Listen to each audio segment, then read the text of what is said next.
I am Ibrahim. I am from Bangladesh, and now I am a student of UNIMAP.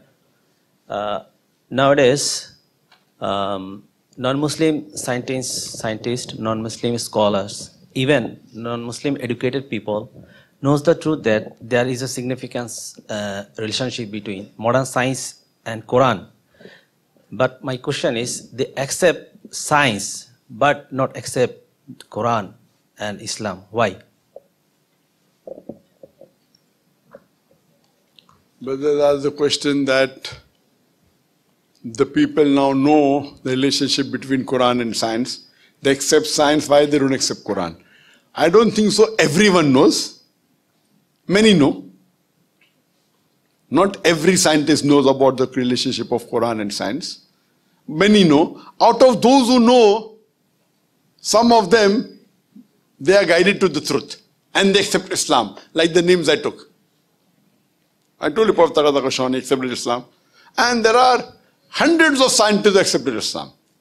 Now many a time when you come to know it's the truth, you may agree it's the truth, but yet you may not follow because you may be worried. What will society tell me if I change my religion? What will my parent tell me?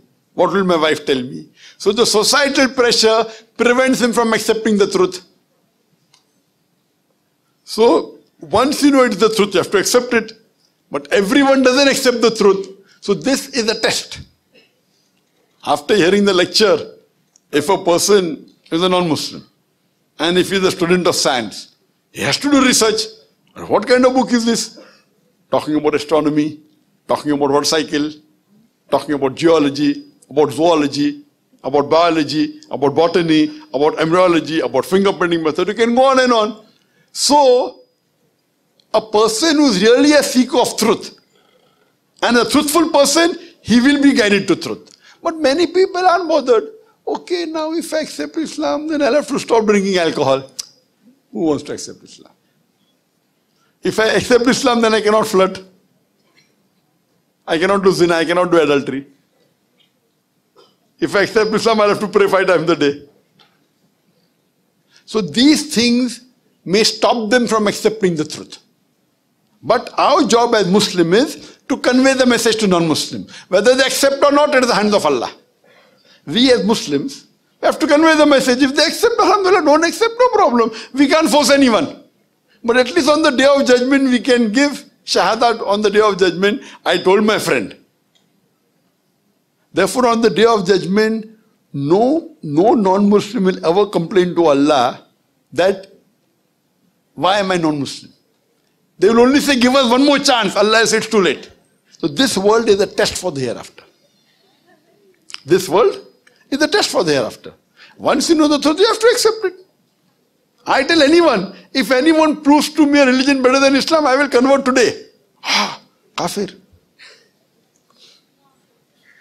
I know my religion, alhamdulillah. I know my Islam. I was a Muslim till the age of 20 because my father was a Muslim. After that, I studied many religions. I am a student of comparative religion. I say that anyone can prove to me a religion better than Islam. Anyone shows me a book better than the Quran, I will change my religion. Right or wrong? You don't say that, huh? Because you are not a student of comparative religion. I am a student of comparative religion. I have read the scriptures. So that is the reason. But those whose hearts are on truth, when they hear, and you find, alhamdulillah, every day, thousands accepting Islam. Thousands. Only because of Peace TV, hundreds, alhamdulillah. So pray to Allah subhanahu wa ta'ala that may He give hidayah, guidance for the people to come on the straight path. Hope that answers the question. Thank you. Bangladeshi people love you so much. Thank you, Doctor.